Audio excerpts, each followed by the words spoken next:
Baiklah teman-teman semua, di sini saya akan menjelaskan materi tentang pengembangan keterampilan partisipasi sosial.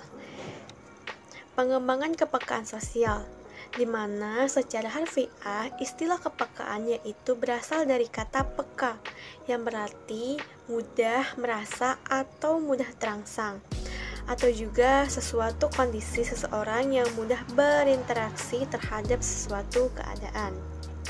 Apabila kita kaitkan dengan kondisi sosial kemasyarakatan, maka istilahnya ini menjadi kepekaan sosial.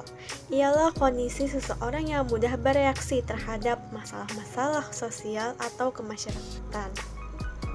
Kepekaan sosial ini ada kaitannya dengan istilah kesadaran sosial. Ialah kemampuan siswa menjadi paham dan peka terhadap aspek-aspek politik, sosial, dan ekonomi di masyarakat. Selanjutnya yaitu materi kedua. Materi kedua ini membahas tentang pengembangan partisipasi sosial. Pada saat kita belajar IPS, hendaknya kita dapat memperdayakan sikap segala potensi dan kemampuan, baik pengetahuan, sikap keterampilan yang dapat membuat diri kita ini berkembang. Semua kemampuan ini dapat diwujudkan dalam proses pembelajaran melalui aktivitas pelatihan berpartisipasi dalam kehidupan kemasyarakatan. Menurut Jarroli, Mack, dan Parker, pada tahun 1993, mereka mengemukakan bahwa ujian yang sesungguhnya dalam belajar IPS itu terjadi ketika siswa berada di luar sekolah, yakni hidup di masyarakat.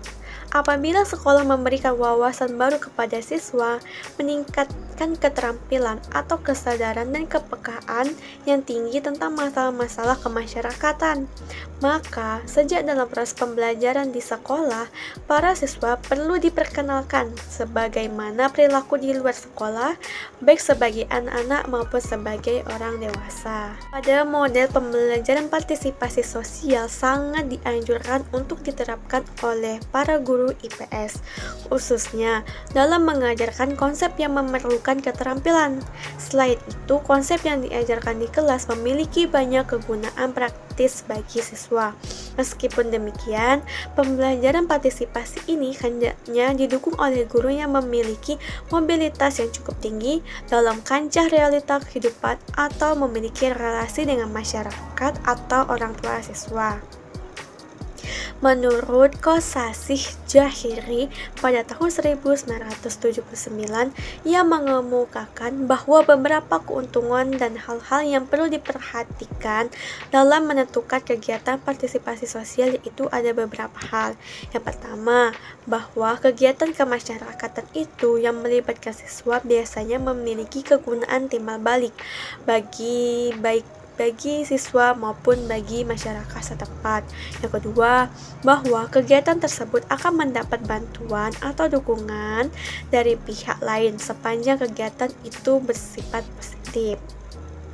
Dan yang ketiga, bahwa kegiatan tersebut akan merangsang, membantu, dan mengembangkan intelektual, etika, dan moral siswa. Yang keempat, bahwa setiap kegiatan partisipasi sosial akan membantu setiap siswa memiliki kematangan dan kemampuan untuk bekerja di masyarakat. Dan yang kelima, itu yang terakhir, agar kegiatan tersebut berhasil berguna, maka program pembelajaran hendaknya disusun secara sistematis dan terorganisir sehingga sesuai dengan tingkat pengetahuan, kemampuan, dan perkembangan siswa. Lalu materi yang ketiga yaitu bentuk kegiatan partisipasi sosial yang dapat dibelajarkan dalam ilmu pengetahuan sosial atau IPS. Menurut Kosasih Jahiri pada tahun 1979, ia mengemukakan juga bahwa sejumlah bentuk kegiatan kemasyarakatan antara lain sebagai berikut. Yang pertama, kegiatan sosial politik. Yang kedua, proyek kemasyarakatan. Yang ketiga, proyek sosial atau sukarelawan.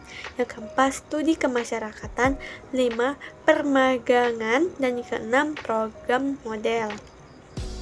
Partisipasi setiap siswa itu dalam studi kemasyarakatan adalah kegiatan siswa dalam mempraktikkan keterampilan sosial yang telah dipelajari dalam kelas IPS. Misalnya, sebagaimana metode inquiry dapat diaplikasikan di masyarakat langkah demi langkah mulai dari mengidentifikasi dan merumuskan masalah sampai merumuskan kesimpulan. Sebagai bentuk persiapan ke arah partisipasi sosial yang sesungguhnya, atau apabila kondisinya tidak memungkinkan, maka partisipasi sosial dapat dilakukan melalui simulasi dan permainan atau games. Yang pertama, simulasi itu memberikan motivasi kepada siswa untuk belajar. Mereka lebih senang berpartisipasi dalam kegiatan tanpa harus dipaksa oleh guru. Yang kedua, simulasi dan permainan telah digunakan dengan berhasil dalam pembelajaran di luar kelas.